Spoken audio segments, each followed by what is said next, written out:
మీ అందరికీ నమస్తే అండి. నీట్ రాసిన విద్యార్థులందరికీ ఒక విజ్ఞప్తి, మీరు ధైర్యంగా ఉండండి, అధైర్యం చెందవద్దు. మన ఎన్టీ వాళ్ళు పేపర్ లీక్ చేశారు కాబట్టి మనం నలుగురు కష్టపడితే కానీ ఒక పిల్లని ఇంటర్ నుంచి చదివించుకోలేకపోతున్నాము. ఈ 24 లక్షల మంది నీట్ ఎగ్జామ్ రాశారు. మనం నలుగురు కష్టపడుతున్నాం కాబట్టి 1 కోటి మంది రోడ్డు పడ్డాము.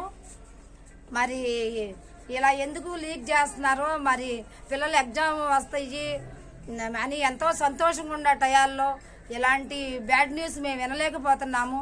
చాలామంది చాలా కష్టపడి మేము పిల్లల్ని చదివించుకున్నాం కదా, ఎందుకు మేము ఇలాంటి టెన్షన్లు ఆందోళనకు గురవ్వాలి? ఎందుకు ఇలా గురవుతున్నామో మాకే అర్థం అవట్లేదు. అసలు మీ మీద క్రిమినల్ కేసులు పెట్టాలి. మీరు అసలు ఎలా ఎందుకు చేస్తున్నారో మాకు అర్థం అవట్లేదు. ఇలాంటి పనులు ఎవరో చేయకూడదు కదా. ఇది నీటితో పని కదా, వేరేదంతే అనుకోవచ్చు. నీట్ అంటే చాలా ఇది కదా. ఛానల్ లైక్ చేయండి.